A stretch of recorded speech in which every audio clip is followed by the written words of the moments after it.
दोस्तों आज देखेंगे अर्धायुकाल।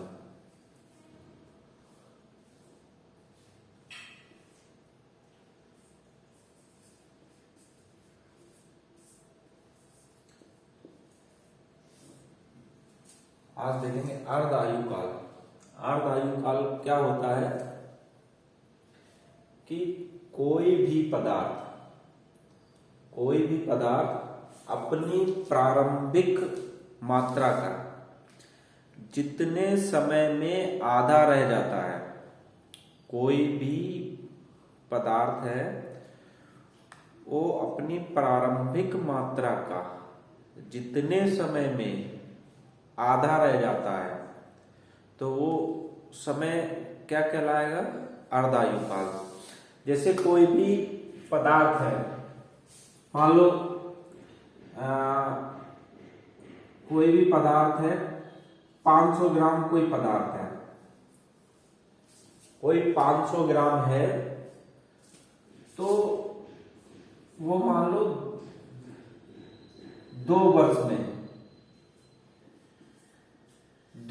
में कितना रह जाता है?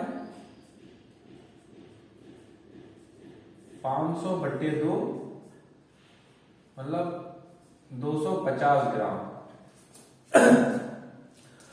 तो फिर से सुनना, अर्धायुकाल क्या होता है? अर्धायुकाल कोई भी पदार्थ है वो जितने समय में अपनी प्रारंभिक मात्रा का आधा रह जाए उस समय क्या कहलाएगा? अर्धायुकाल। जैसे कोई 500 ग्राम पदार्थ है वो 2 वर्ष में आधा हो जाता है।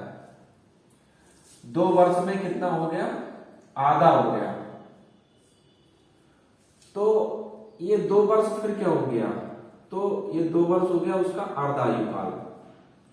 2 वर्ष क्या हो गया? अर्धायुकाल उसका 2 वर्ष हो गया। ठीक है। तो कोई भी पदार्थ 500 ग्राम था वो 2 वर्ष में कितना रह गया? 250 ग्राम रह गया। ठीक है। तो उसका अर्धायुकाल कितना होगा? अगर कोई पदार्थ 400 ग्राम है, अगर कोई भी पदार्थ 400 ग्राम है तो अगर वो 2 वर्ष में कितना रह जाता है? 200 रह जाता है। अगर कोई भी पदार्थ 400 ग्राम है और वो 2 वर्ष में कितना रह गया? 200 ग्राम रह गया। तो इसका मतलब उसका अर्धायुकाल कितना है? 2 वर्ष है। और अगर कोई भी 400 ग्राम पदार्थ है वो अगर 3 वर्ष में 200 ग्राम हो जाता है, मतलब घट के 200 ग्राम हो जाता है, तो उसका अर्धायुकाल फिर कितना हो जाएगा? 3 वर्ष हो जाएगा। अगर कोई भी पदार्थ है 400 ग्राम पदार्थ है वो अगर 6 वर्ष में अपनी प्रारंभिक मात्रा का आधा रह जाता है, मतलब 400 का 200 ग्राम रह जाता है, तो वो कितना, तो उसका अर्धायुकाल कितना हो जाएगा? 6 वर्ष हो जाएगा। ठीक है। और एक चीज, अगर ये 400 ग्राम 6 वर्ष में आधा रहता है तो इसका मतलब इसका अर्धायुकाल 6 वर्ष है। अब अगले 6 वर्ष में कितना हो जाएगा?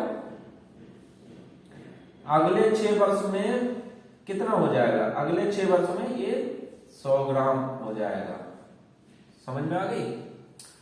अगर किसी भी पदार्थ की अर्धायुकाल 6 है तो वो 6 साल में आधा रह जाएगा, फिर अगले 6 साल में उसका आधा हो जाएगा, और उससे अगले 6 साल में उसका आधा रह जाएगा, और उससे अगले 6 साल बाद उसका आधा रह जाएगा। समझ में आया दोस्तों? अगर किसी पदार्थ की अर्धायुकाल 6 वर्ष है तो 6 वर्ष बाद वो कितना रह जाएगा? 400 का 200 रह जाएगा। तो इससे क्या समझना चाहिए कि अगले 6 साल बाद वो कितना रह जाएगा? 200 का 10 रह जाएगा, वो 100 रह जाएगा।